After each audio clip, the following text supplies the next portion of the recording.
নমস্কার বন্ধুরা, আজ আমি বাড়িতে একটা গাছ নিয়ে চলে এসেছি। দেখুন, এই যে এই গাছটা দেখে কে কে চিনতে পারবে বা এর কি নাম আপনারা কমেন্টে জানাবেন। কিন্তু এর উপকার আমি কি পেয়েছি সেটা আপনারাকে জানিয়ে দিচ্ছি। আমাদের গ্রামীণ ভাষায় এটাকে আমরা বেগুনো গাছ বলে থাকি, কিন্তু নাম বেগুনো গাছ বললেও এর যে কি গুণ এটা না কেউ ব্যবহার করলে বুঝতে পারবে না। আজ আমার প্রায় এক সপ্তাহ ধরে মুখে ঝাল বা নুন কিছুই দেওয়া যাচ্ছিল না, খুব জ্বালা করছিল। ডাক্তারের কাছ থেকে কিছু পরামর্শ নিয়ে কিছু ওষুধ আনা হয়েছিল, কিন্তু ওষুধ খেয়েও কিছু গুণ দেখা যায় না, খেতেও পারি না। কিন্তু এক দাদাভাই বললেন যে এই গাছের ডগ দিয়ে জিভ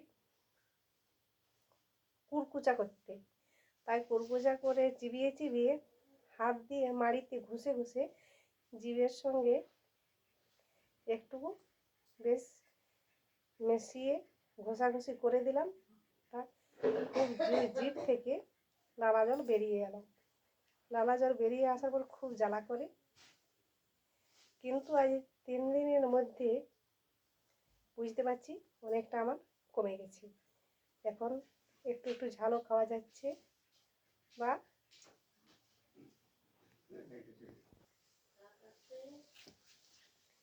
এই যে এই গাছের যে গুণ আমরা কেউ জানি না। আমাদের এই পাহাড়ি জঙ্গল এলাকায় যেসব গাছ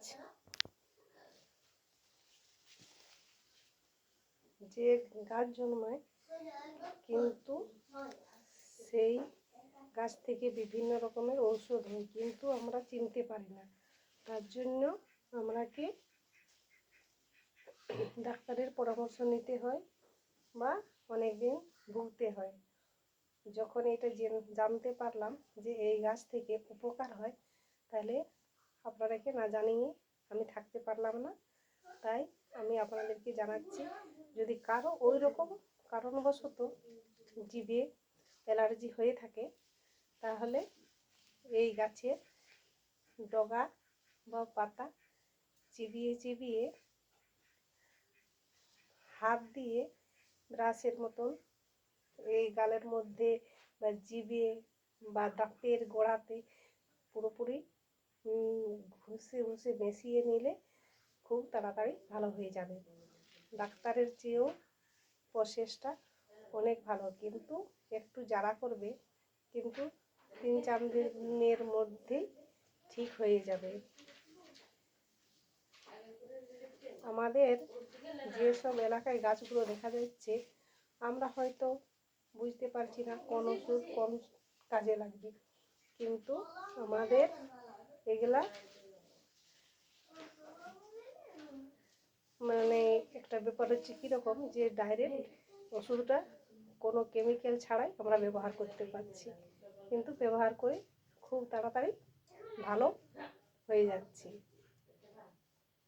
এতে আপনাদের যদি কারো সমস্যা হয়ে থাকে তাহলে ব্যবহার করবেন, উপকার পেলে বুঝতে পারবেন। আর এমন কোনো পরিবার নেই যে কারো শরীরে অসুবিধা নেই, মাঝে মাঝে কারো না কারো লেগেই থাকে। তাই আমি আজকে আপনাদের সঙ্গে এটা শেয়ার করলাম। আপনাদের যদি ভালো লাগে থাকে চ্যানেলটাকে সাবস্ক্রাইব করবেন, কমেন্ট করবেন, আর এর নাম যদি অন্য কিছু কেউ জেনে থাকেন তাহলে কমেন্টে জানাবেন। এটা আমি বাইরের থেকে নিয়ে এসেছি, আজ ভিডিওটা বাড়িতেই বানালাম। হয়তো মনে করবেন যে গাছটা দেখালেন কই, গাছটা ওটা মাঠেই রয়ে গেছে।